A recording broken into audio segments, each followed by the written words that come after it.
I have been wanting to start a podcast for a while now, but didn't want to fork up a bunch of money to do so. And Donner here has the solution for starting a podcast without having to fork up all the money that you're probably not going to earn from your podcast for a while. So right here I have the Donner Podcast Console Bundle that's going to give me everything I need to mix my podcast and have fun with it with a microphone.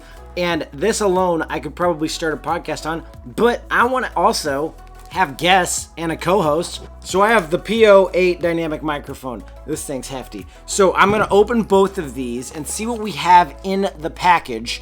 And we'll try to set up a little podcast and see what they sound like paired together. The first part I'm going to open up is the podcast console. So let's open this up and let's see what we have inside. And so the console itself, and it does have an internal battery, so you can take this on the go and actually run it off your phone too. So we're gonna definitely charge this up before we get going. Plenty of inputs on the back and outputs. Has a lot of controls and fun stuff. We're gonna have to play with this and check it out. So let me set this down here. Looks like USB to USB-C. It looks like a TRRS cable. USB to USB-C, XLR to half-inch or base for the microphone. That's pretty basic base. It's hefty though. All right, mount for the top of the base, so we can set up our microphone.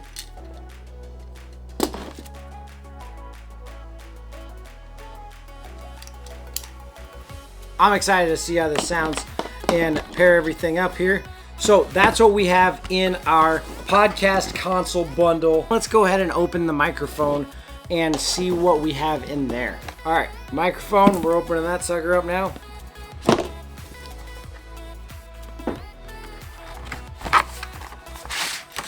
Whoop. All right, we have a desk-mounted windscreen. The microphone itself, it's big, it's hefty. Here's the comparison to the one that comes with the podcaster set. It's quite a bit bigger. Quite a bit heavier. We'll see if that actually makes it like a lot better or not, but I'm excited for both of these. It's our nice shock mount for it. XLR to XLR. So I will have to make an adjustment to be able to use this on the podcaster. It doesn't have any XLRs. So I'm gonna have to get the XLR to the half-inch TRS input. Looks like a mount. This feels like probably the windscreen that goes over it. Yep, that is hefty. That's Jesus. It's like half the size of my head. This is if you want a windscreen on it. I'm probably gonna leave it off for my needs, but it's nice that you have it. So if you want to use this, you do have it. I'm not gonna use it for this podcast because I'm going for aesthetics. Next time you see me, we'll be all set up with all the equipment and gear and ready to shoot the podcast. Okay. All right, we're here live with the Eddie and Celia podcast from our kitchen here in San Diego, California. All right, we're not in San Diego, California. We're somewhere in the backwoods of Vermont. You don't even know.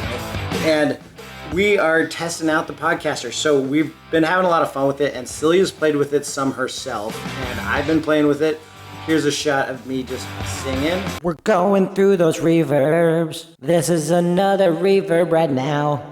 What do you think? Do you like it? Does it sound right? Does it sound wrong? I'm having way too much fun with this. Boy, oh boy, am I having fun. Weehaw. Yeah, so that was a little ridiculous. And I had a little too much fun when I'm playing with the auto-tune and the reverb. And we'll give you a little sample of it here in a minute. But if you can hear, I'm actively playing music with Bluetooth from my phone to the podcaster. And when I speak, the music's dimming. And that's because we got the shaper turned on. So if you see the shaper here, and then we just click it off. Once it's clicked off, I'm gonna get the music at full tone while I'm speaking. And then with the shaper turned on, it dims the music every time you speak. So that's pretty awesome. So we use the shaper for that. And then I'm just keeping the shaper on pretty much the whole time because there's not really a good reason to turn it off. And then the gate makes kind of the hissing and like noise in the background kind of turn off.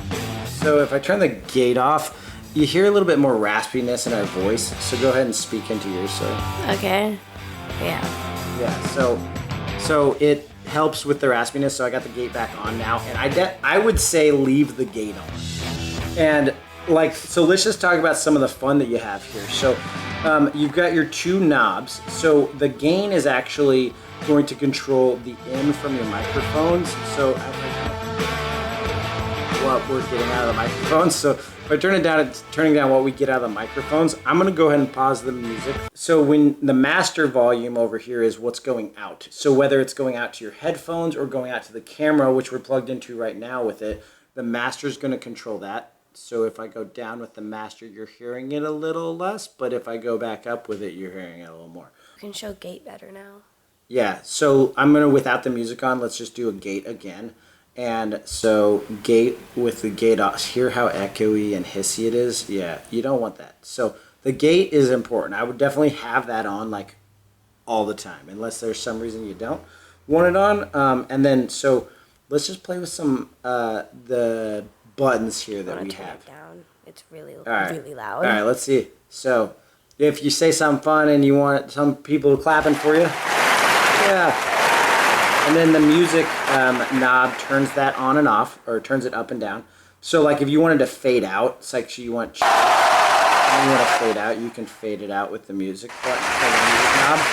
If you want to record it your own thing, you push and hold the button. I'm going to erase whatever we recorded on A because it was probably silly. Oh, what'd you record? I recorded an amazing thing. All right. So, what's this scream? Is this the Wilhelm? Because I was going to record. It's not. That's lame. I want to record a Wilhelm scream on here, so I'm going to have a Wilhelm scream recorded on mine, and I'm going to do a rim shot. So you got to have a rim shot. Like, you don't do a podcast without having a rim shot. So, let's just say, oh my God. So I pushed and hold on it, and it records it, and then now I can play it back by just tapping it. Oh my God. You have 4 that you can do that with. So you got your A, B, C, D, and D down here. And if you wanted to, and you're going to keep them permanent, you could like label them underneath with a marker, or whatever you'd like to do, or just remember which ones are which. To erase it, you're just going to push and hold on it, and then it erases it. Should we play with the reverb? Let's just do some reverb first, and then we'll do some auto-tune. So you do the reverb on, what? What? It's called a soundboard. Okay. It's called a soundboard. Board? It's a board. And let's turn the reverb off real quick. There's different types of reverb. All right.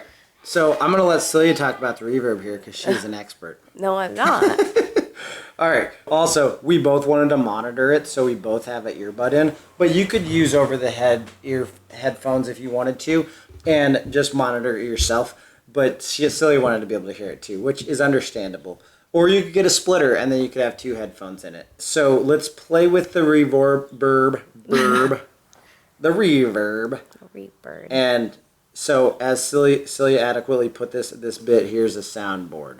I don't know why I didn't say soundboard before. I know what a soundboard is. But here, so reverb. Let's mess with it. So the reverb has different options on how it is, and you also have a reverb knob to turn up the intensity of it or turn it down to off even.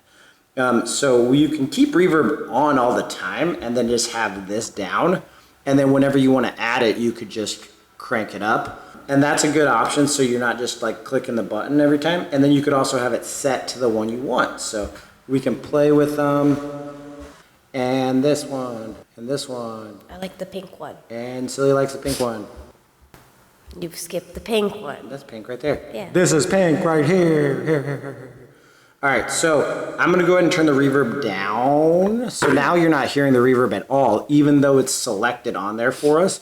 But that's great, because then when something crazy happens and you want the reverb on, you could just crank it up. Now, let's play with the auto-tune, because that's where all the fun begins. Something I was saying to Celia, actually, is that you could utilize this as a karaoke machine also. So all you need is a speaker to plug it into, and then if you have karaoke microphones, you go ahead and plug your karaoke microphones into it, and you can auto-tune your karaoke. So that's pretty cool.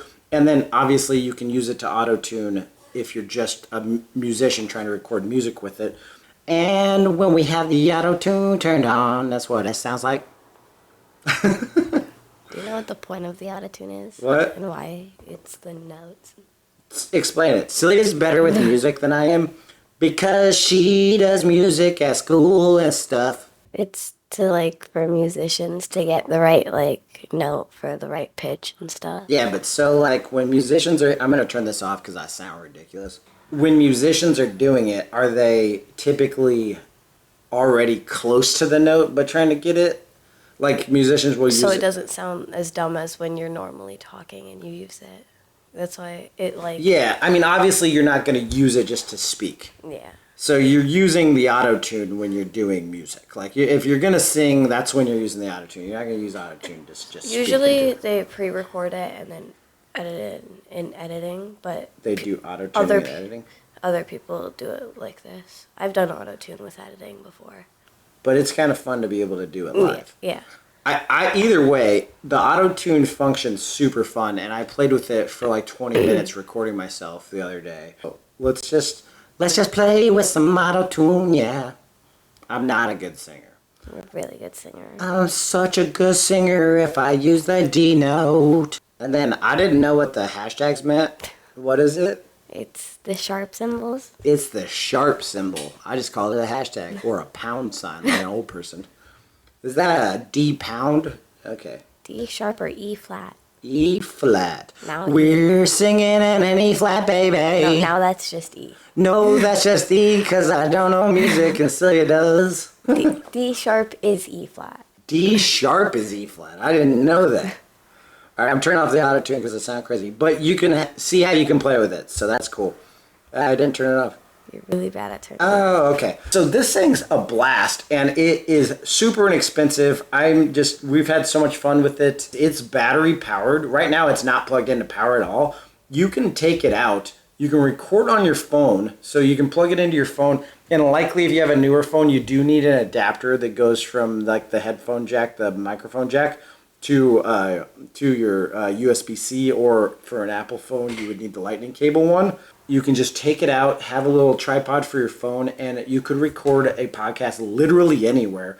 So cool, great value. This microphone works great with it, but it only comes with an XLR cable, so you do need the XLR to half-inch cable to make it work, or an adapter. So definitely you want to get that cable, and if you're going to record to your phone and you have a newer phone, you probably need one of these. Otherwise, like, you're good to go with just a singular podcast with the podcaster. And if you want a two-person podcast, you need this guy, the podcaster, and that extra cable, and you can just go start your podcast. So if any aspect of this makes you want to buy one of these, please hit the link down in the bio because it does help me out, helps us keep shooting videos here, and it doesn't cost you anymore. But right now, they're on an extreme discount, and I think it's going to last for a little while. So you can start podcasting today for a very budget-friendly price with this Donner system here. I hope you guys enjoyed this video. Check out my last video right here. And we're going to play us out right now and see you guys next week on the Celia and Eddie podcast. But probably not. It's probably just going to be a video on something to do with video editing. Peace out. Later.